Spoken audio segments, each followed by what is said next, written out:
now we are going to talk about energy storage. We need stationary charges, which means we need a material which will allow the charges to remain in position, which means it cannot be a conductor, ideally speaking, because conductors allow the flow of charges, so charges will not tend to remain in their given positions.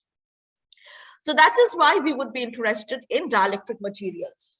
Now, so essentially we are talking about dielectric materials because dielectric materials possess the capability to store energy. So we will be able to store the energy. But if you look at the second sentence in my slide, you will see that I am saying something a little different.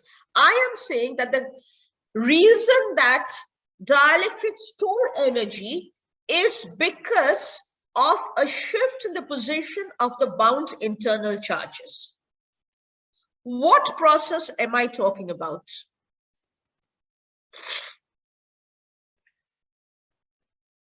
What is this process that constitutes a shift in the position of bound internal charges?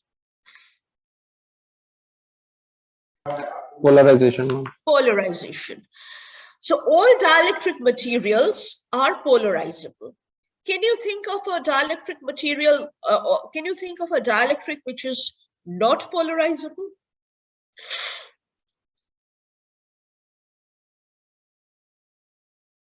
I'll come to polarization next.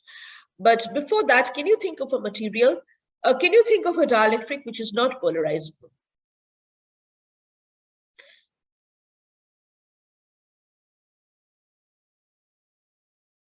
No?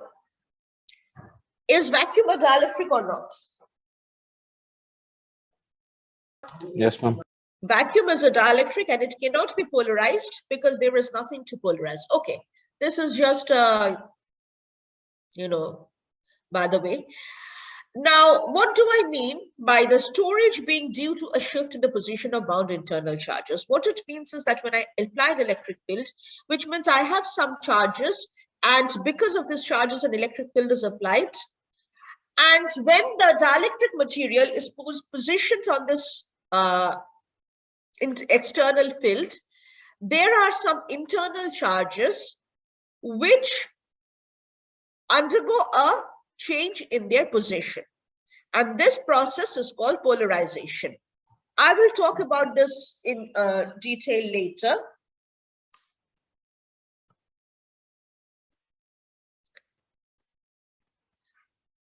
But I want you to concentrate on this. Where is the annotator? I want you to concentrate on this aspect.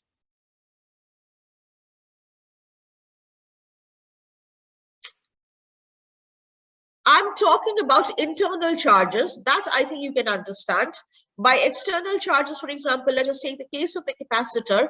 By external charges, I'm talking about the charges that I put on the capacitor plate, which come from the battery. So these are external charges, and charges inside the dielectric are the internal charges, which were already present in the dielectric.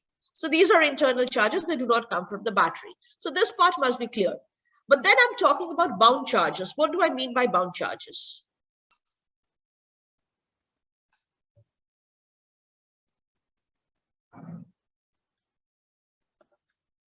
Any idea?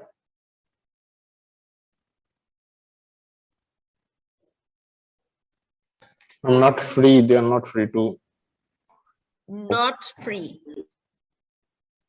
Okay, I'll accept that. So we have to distinguish between two kinds of charges at the moment. We'll talk about another kind of charge later. Free charges and bound charges. What is the basic difference between free charges and bound charges?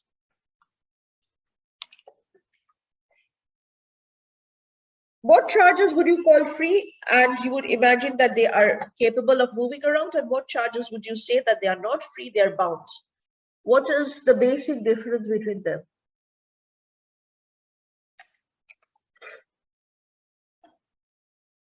Ramanuj? The free charge. Can't hear you. Yes, ma'am. The free charges can move from uh, Yes, why is that? The free charges are free to move, bound charges are not free to move, bound charges are bound. What is the reason? What is the difference? The difference is in the energy. So, for example, when you have electrons in the conduction band, so when I say conduction band, it means that there is some kind of energy level. So the free charges are in the conduction band and they are capable of moving.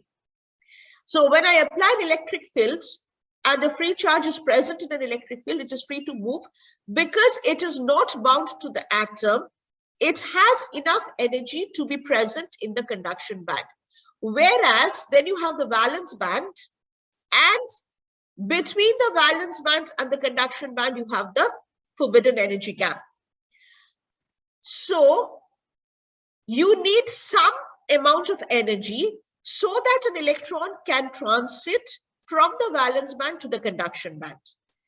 Electrons which are present in the valence band, meaning that they have a certain level of energy, are not able to conduct, not able to participate in conduction of electrons and cause currents, even in the presence of an electric field.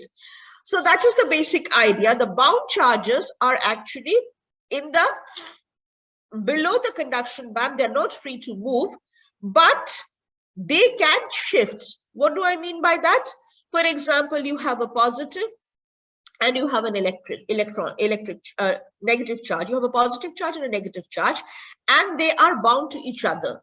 So they are not free to come out and move of their own accord, but they are bound to each other. But what they can do is they can, so if you consider this to be a dipole, the dipole can move, can rotate, can move about a mean position.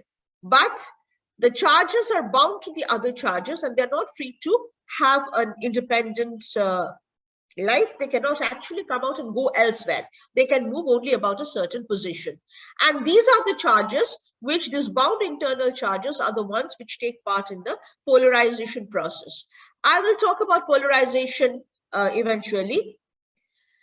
So the storage takes place due to polarization, but where does the energy come from? The energy is the external field, which, as I told you, that what I mean is you expend energy from outside, either from the battery. I gave you an example where I'm plucking fields, plucking charges from infinity. You don't do that. You have a battery or some kind of supply which does work in order to position the charges. And the work done to position the charges is stored in the stored in the dielectric material as energy, as electrostatic energy. But the reason that the dielectric can store this energy is because it undergoes polarization. This last line I'll come to later because it will be easier for me to explain after I have gone through the polarization discussion on polarization. Actual mechanism of charge displacement. By charge displacement, I simply mean polarization.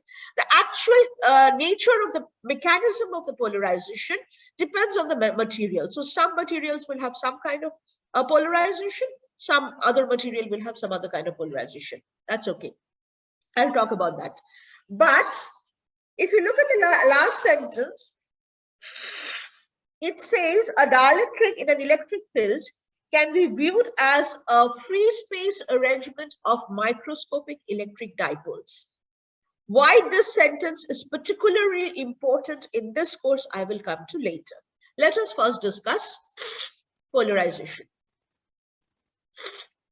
Now, as you see, I'm talking about dipoles. If you go to the previous slide, the first thing I'm talking about is free space arrangement of electric dipoles. So what are electric dipoles? Again, something that you already know.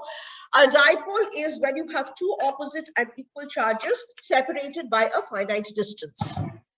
So that's what you have here. You have plus q, you have minus q, they're equal and opposite, and there is a finite distance between them. So this entire, combination of the plus q and the minus q acts as a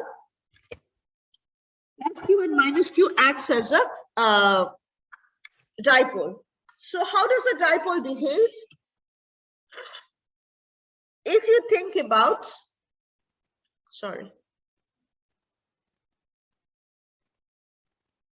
If you think of a point P, now if you look at plus Q will exert a potential and a field at point P. Let's say a potential at point P due to charge plus Q. Similarly, there will be another potential at P, like we were discussing yesterday, at P due to minus Q. And by the principle of superposition of potential, the potential at point P would be V1 plus V2. But remember, this would be an algebraic sum. So I will not go through the derivation. The dipole derivation is very easy. You can just add the two potentials together and you can get the total potential at point P, which comes out to be QD cos theta by 4 pi epsilon naught R square. Epsilon naught is, we are just talking about free space here. We are not talking about any dielectric material. So we are talking about the permittivity of free space. R is the distance of the center of the dipole to the point P. QD is called the dipole moment. It is called the dipole moment, which is charge magnitude multiplied by the distance of separation. So, of course, the potential is dependent upon the dipole moment. It is also dependent on cos theta. Cos theta is the angle that's R subtends at point P. So, if you have 90 degree, you would have a situation.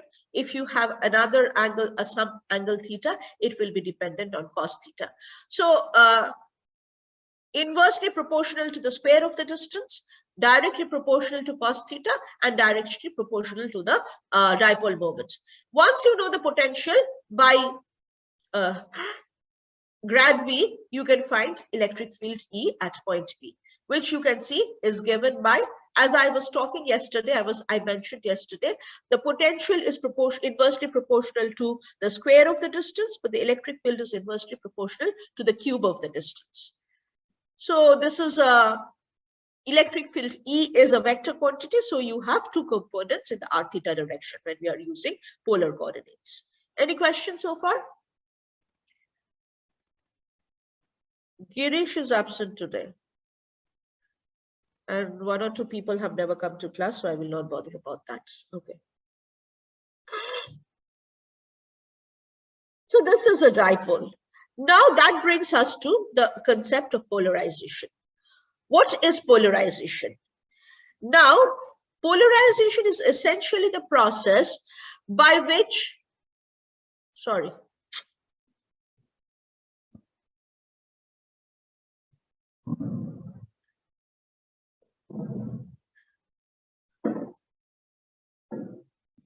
polarization is essentially the process by which the dipoles are aligned in the external field. So we have to here distinguish between polar materials and non-polar materials. What are polar materials? Polar material have permanent dipoles. What are permanent dipoles? Because of the molecular bond angle and bond lengths, there might be some molecules which are not electrically neutral. So there is an effective, within the molecule, there is an effective charge separation between the net positive charge of a molecule and the net negative charge of a molecule. Okay. So these are polar materials. Can you give me an example of a polar material? A simple example. Water is a polar molecule. Okay, so because of the bond angle, bond length, you have a unrequited charge and therefore you have a effective charge separation. So ordinarily, these dipoles would be oriented in random directions. And when we look at a macroscopic conglomeration of such dipoles, effectively, this cancels out this cancels out this, and so on and so forth. So on an average, the net dipole moment is equal to 0. But when you apply an electric field, what happens is the dipoles orient themselves in the direction of the field.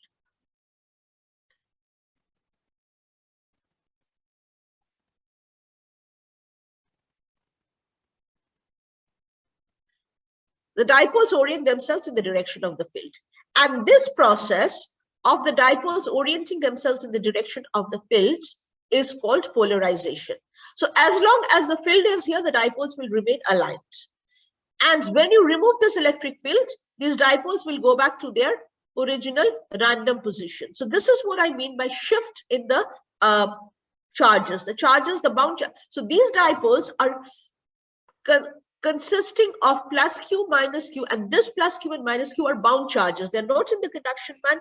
They're not free to move away elsewhere, but they can move about their mean positions. They can move around a little. They can shift.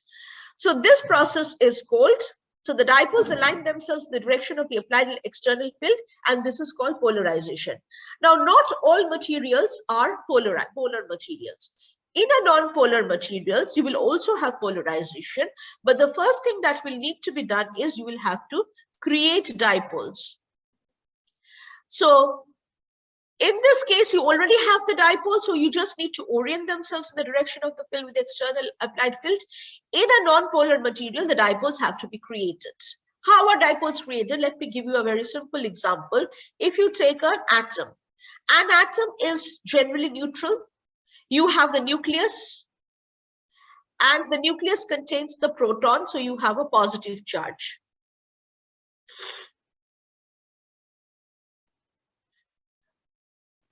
So you have a positive charge at the center of the atom, and around the atom, you have an electron cloud. I say electron cloud because the electron moves very fast. So you cannot really say that the electron is here or here.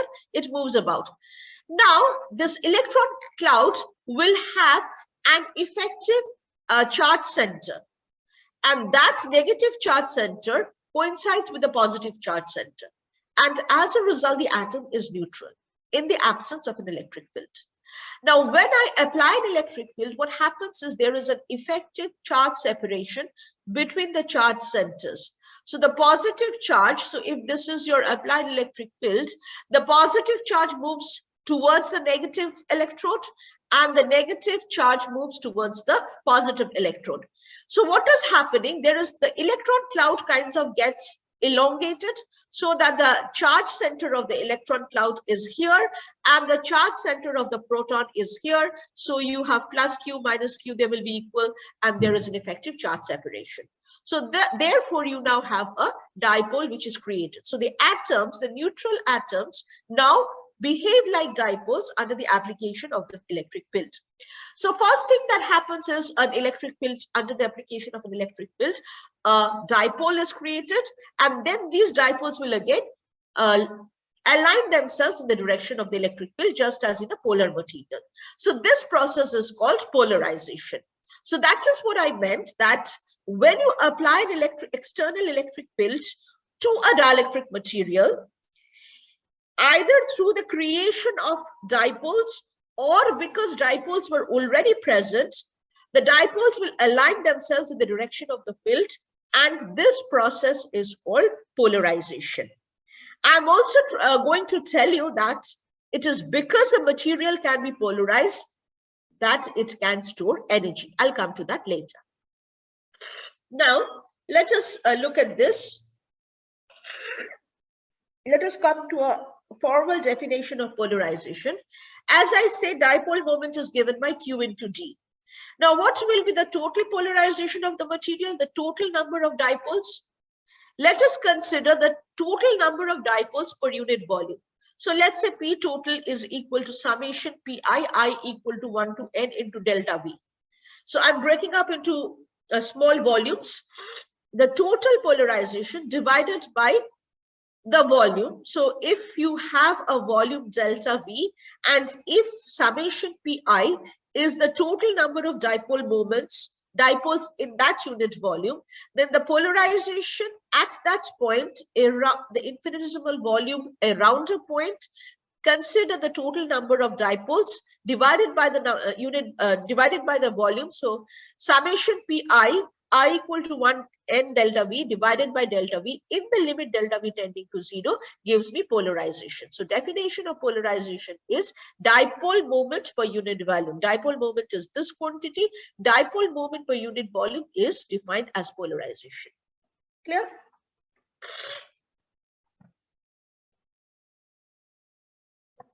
Yeah. Any questions? You are quiet.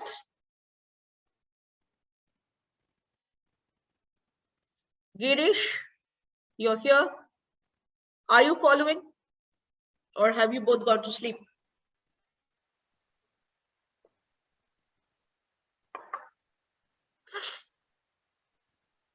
I cannot hear either of you. Yes, ma'am. Yeah. No questions? No, Ma'am, ma'am. ma'am, what is n del b? Summation Come of again? summation I equal to 1 to n del b. N is the number, N delta V is the number of dipoles in the unit volume delta V, in the unit infinitesimal volume delta V. Okay. Yes.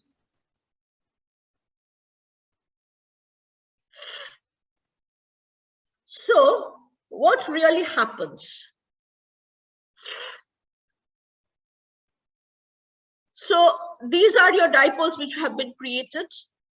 So I have applied an electric field.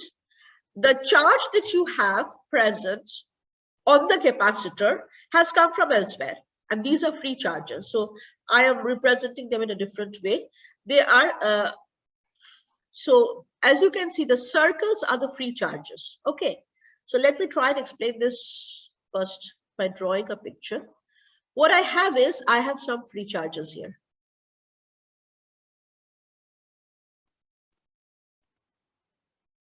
These are free charges, they have come from elsewhere. Now, under the application of these free charges, you have an electric field applied to the dielectric material. Within the dielectric, dipoles are created or are present, and the dipole will orient themselves in the direction of the field. So what will happen is something like this.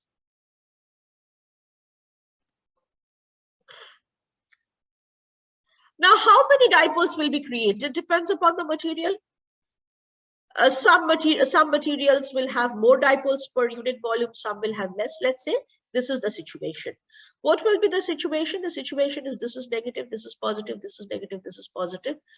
So what will happen is, let me draw three of them. Wait. Easier to explain.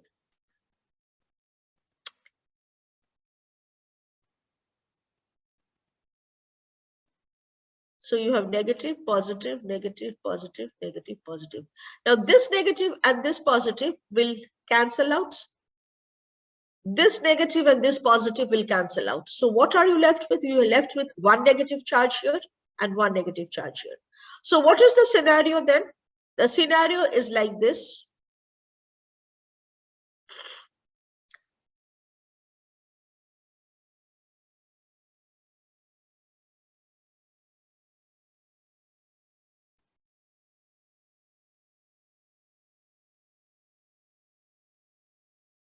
Agreed? So the first thing that happens is you have, and these are bound charges. These are free charges. These are bound charges. So you have an excess negative charge near the positive electrode and an excess positive charge near the negative electrode. So you will now have, you have applied the original electric field is like this. This is the external applied field.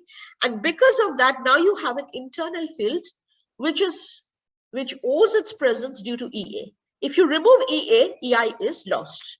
So what will be the field inside? The field inside will be EA minus EI. So the field inside the material is modified because there is an induced electric field due to induced charges. I'll come to what I want to say. Okay, so as you know, I had told you that for every charge, you can think that there is a flux line coming out. So if you have this situation, if you have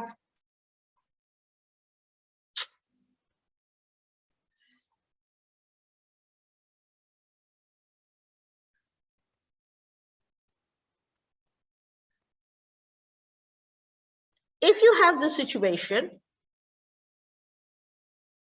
what was I saying? I forgot.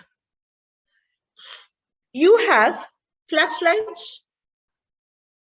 So as I said, with every charge, there is a certain quantity of flux density involved. So let's say you have 6 flux lines. Now you have a situation where you have,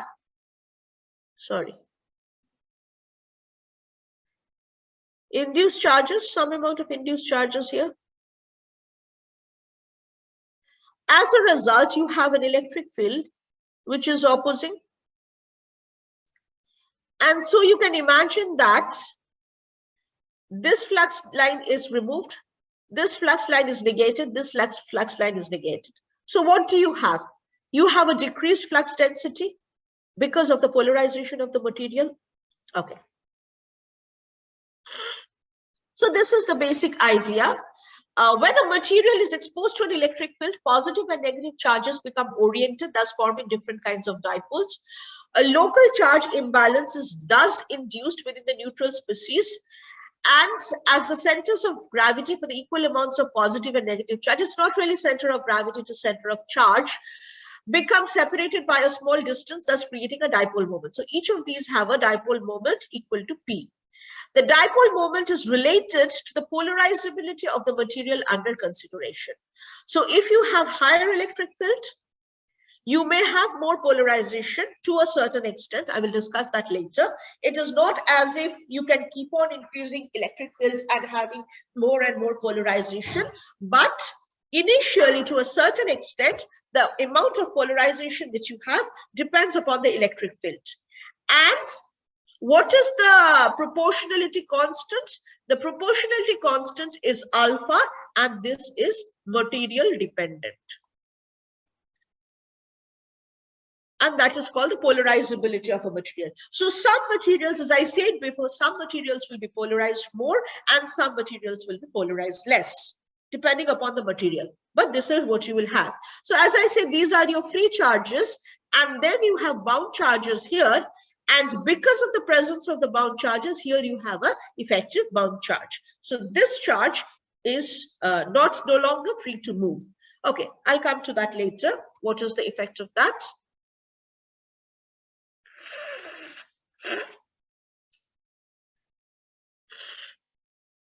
So you can see here, these are the polarization flux density lines.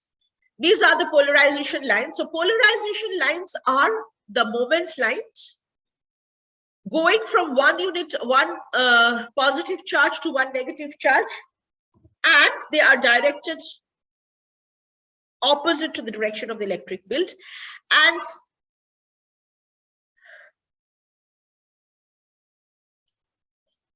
so if you consider a surface delta S, then the total charge crossing an elemental surface in the field direction, so the total flux lines due to the polarization. So you can imagine like this, just as I explained here. So because of, okay, I have rubbed that out. Wait, let me draw this again. So because of the charges, you had the free flux density D. Now what I'm saying is that because of the bound charges, you will have some similar kind of flux lines. And these are the polarization lines P. So P, just like D, has magnitude and has direction. It's a vector quantity. And just as we could write Gauss's law for free charges, where Q is equal to D dot ds, similarly, we can write that the total amount of bound charge is equal to the total dipole moment into the surface. So if you think about, by analogy, if you think about a unit surface, and if you have free charges, through the unit surface, a certain number of flux lines is going to cut through it, which is given by D. And we know that the relation between the total amount of charge, free charge Q, is given by D dot ds. Similarly, if instead of free charges, you have bound charges, then the QB would be proportional. So QB would be just like Gauss's law, the surface integral of the polarization vector over a surface containing that value, unit normal surface, and contour integral. So the total quantity of polarization vector in the unit normal direction cutting through the surface will give you the total number of bound charges, just as D dot ds gives you Q. Similarly, integration of P dot ds will give you QB. Agreed? So if you think of delta QB, that is one unit surface, then delta QB is equal to P into delta S, and the total QB will be equal to integration of P dot ds. So we now have a situation very similar to that of free charge. You have to remember that free charge contributes to D and the bound charge contributes to polarization. Otherwise, they are very similar and analogous. So we know that the total amount of charge QT is the surface integral of D dot ds. D is for free space equal to epsilon naught E. So I can write QT being the total charge as the surface integral of epsilon naught E dot ds. But I know now that QT does not only include free charges. I know that within a material, inside the material, if you take a point, there will be free charges plus bound charges present. Free charges can be there or may not be there. Free charges may be here, bound charge may be here, so we don't know. So QT is therefore equal to QB plus Q, where Q is the free charge, right? So I am interested in the free charge because that's the charge which I'm putting on the capacitor plates from elsewhere and creating the external applied field.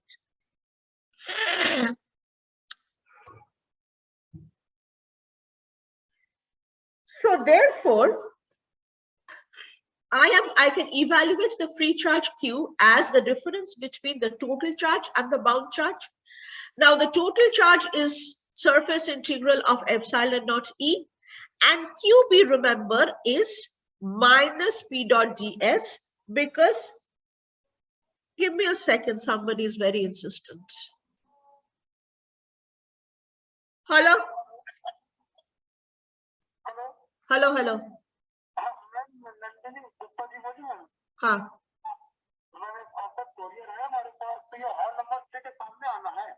House number 4078.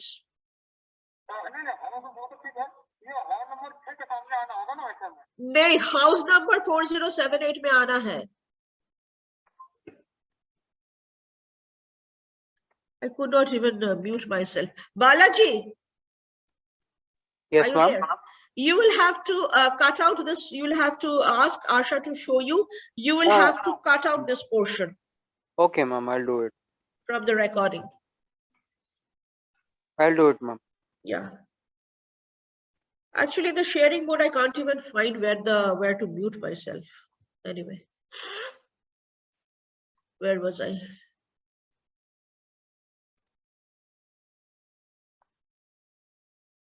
I had to take this call because I have sick people at home. So if it is some emergency.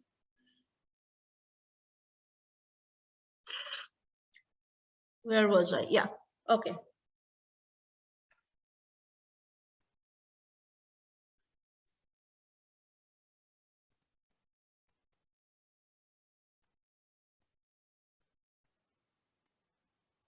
Can you see the screen? Not yet, ma'am. Not yet? Oh, now I'm. Yes, ma'am.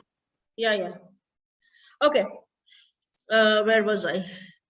Yeah, so you can find the free charge from the difference between QT and QB.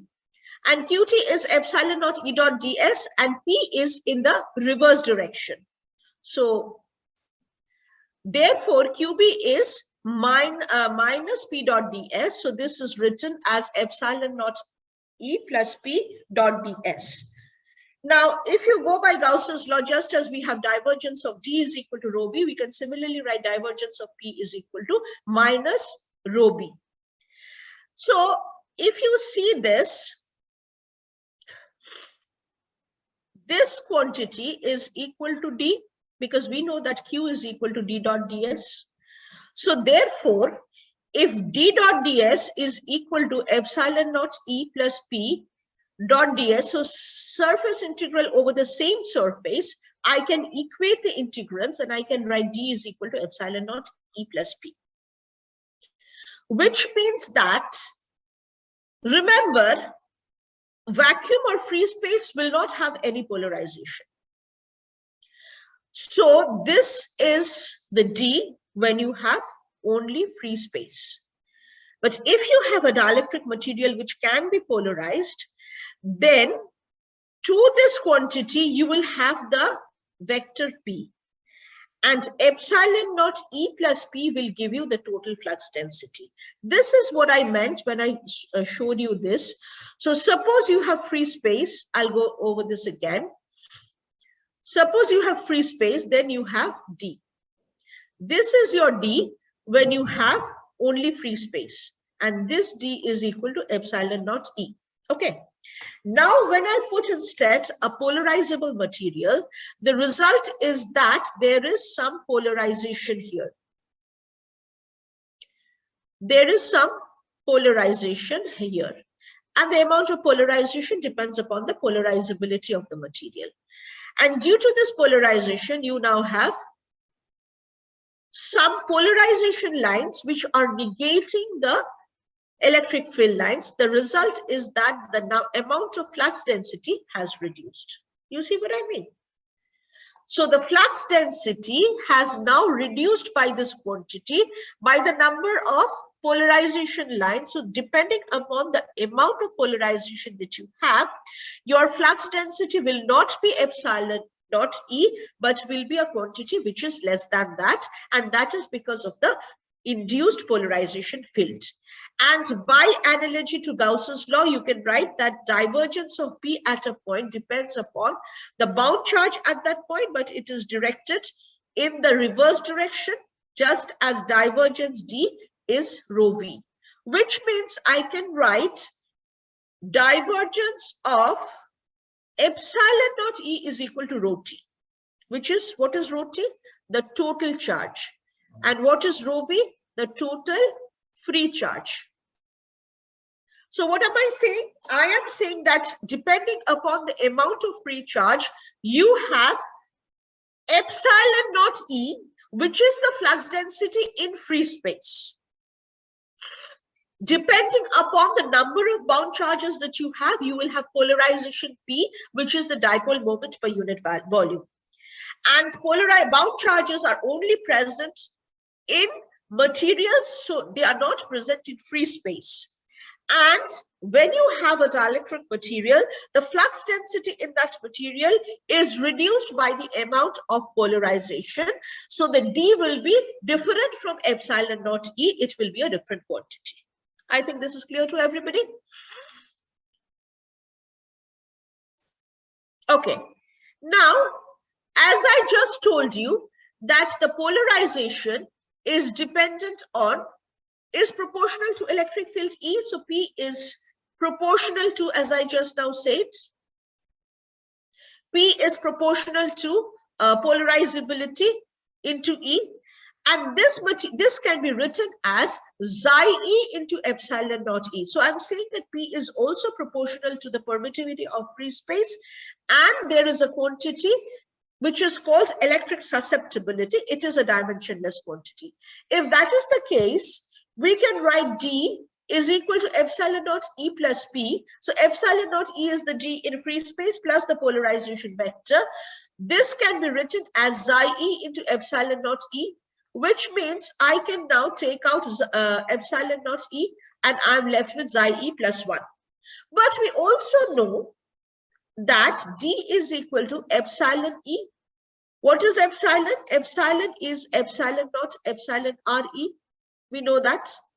So if you compare these two quantities, it means that xi E plus 1 must be equal to epsilon R. So epsilon R is equal to xi E plus 1. So we are all familiar with the term epsilon R, which is the relative permittivity of a material. What is the relative permittivity of free space?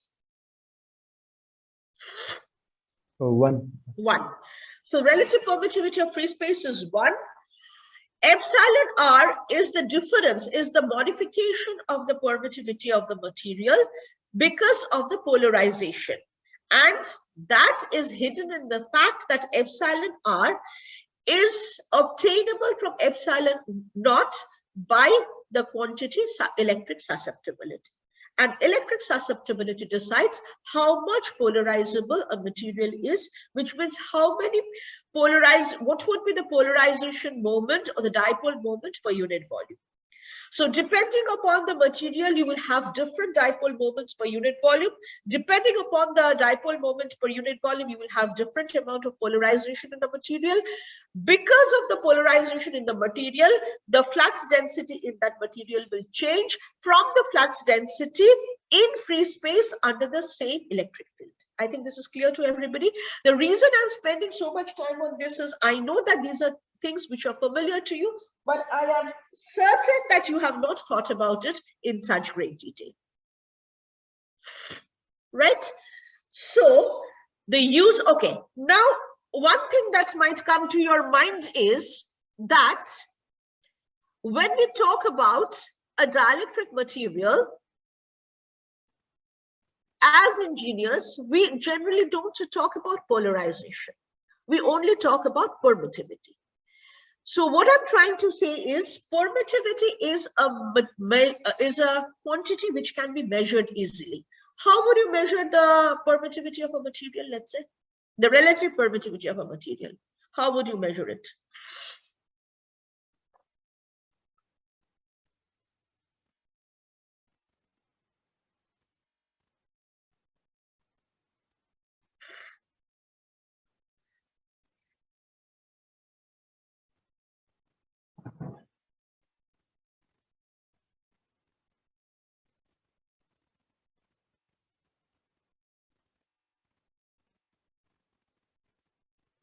Teja? Yes, ma'am. How would you measure the permittivity of a material in high school?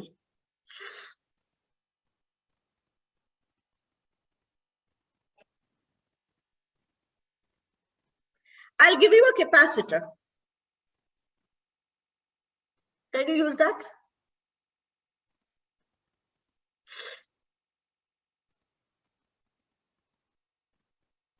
Ma'am, from capacitance, if we put C is equal to epsilon A by D, and we can get from area and the distance, we can get the epsilon, and epsilon equal to epsilon naught into epsilon R. So we know the epsilon naught, and we can get the epsilon R. Okay, fair enough. So you take an ideal parallel plate capacitor, and you put air inside. So you will get C0, which is equal to, as you said, epsilon naught A by D. And then in the same material, so you see the C naught will not be exact because these are not infinite plates, but it does not matter because what you will do is you will take the same capacitor and you'll put the dielectric inside. So you'll have the same amount of inaccuracy.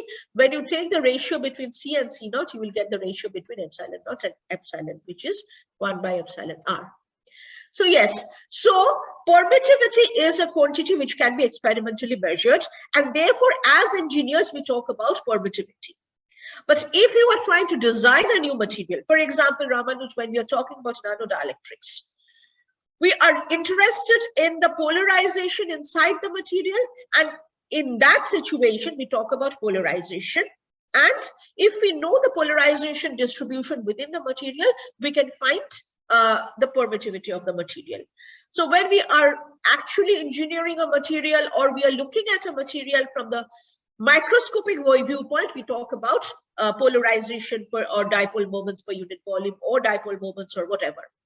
But normally as engineers, we are interested only in the permittivity, which can be macroscopically measured. The reason that I want you to pay attention to this fact that polarization and permittivity are the same thing. Permittivity is how polarization expresses itself.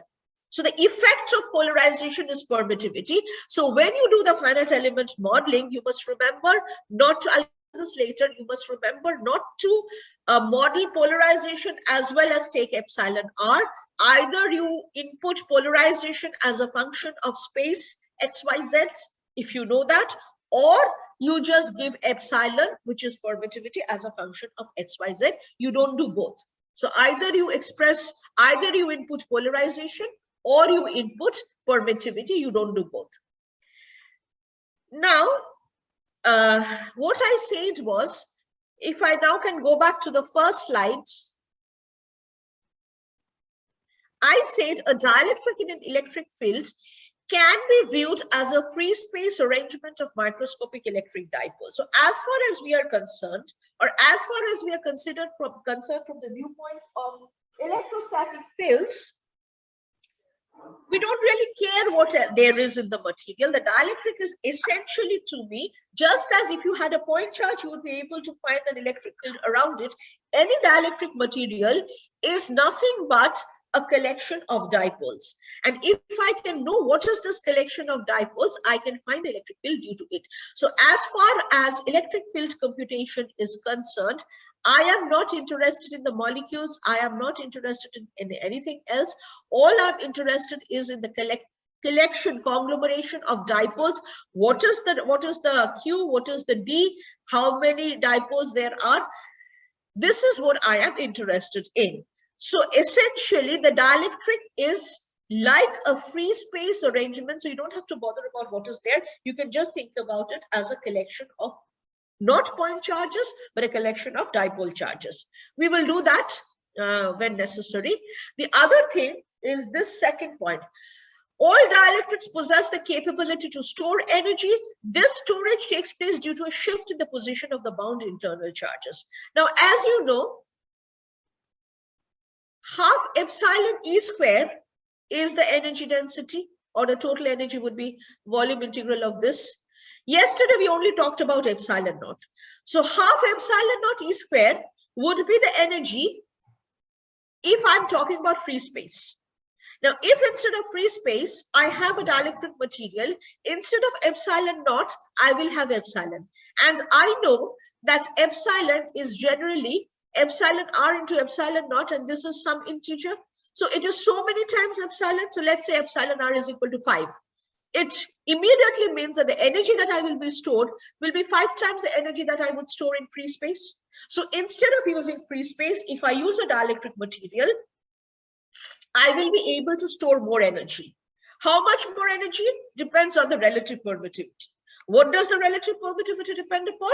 The relative permittivity depends on polarization. So it is because a dielectric material can be polarized. That is the reason why a dielectric is able to store energy, and how much energy the material can store depends upon the permittivity or the polarizability of the material. And that is exactly what I mean by the second sentence. Is this clear to everybody? Right? I think we are out of time. Let me see, where have I got to? Okay, there is some part still left, so we will continue in the next class, which will be next Wednesday. In the meantime, I suggest that you look up some textbook, BTech textbook, UG textbook on electrostatics, and do a few problems, because in your first quiz, you will have to solve some simple